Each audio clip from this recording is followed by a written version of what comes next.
duniyan nan kaɗanci rayuwar da za a yi a ranar lahira rayuwa ce wadda babu zazzabi, babu ciwon kai, babu bacci, babu jiya, babu yau, babu anjima, babu wata shekarar, ba bara, ba baɗi. Rayuwa ce za a yi ta sadidan, rayuwa ce za a yi ta wadda Allah ne kaɗai ya san irinta, rayuwa ce wadda za a yi ta wadda ba ta da kamanceceniya da irin wannan rayuwar da muke. Annabi yake cewa hasatu ummati 60 aw 70.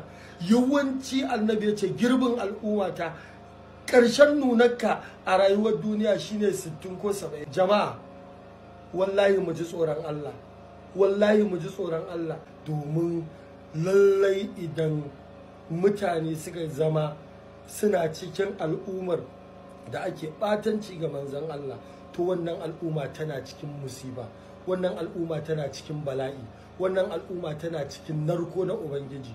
Wallahi na rantse da wanda raina yake tafin kudurarsa, Allah ba zai kyale mu ba, Allah ba zai bar mu ba. Ana taɓa bawansa, ana taɓa wanda ya fi so, ana taɓa wanda yake ƙauna, ana taɓa wanda ya yo mu dan shi, ana taɓa wanda yake wa rayuwa stamfi.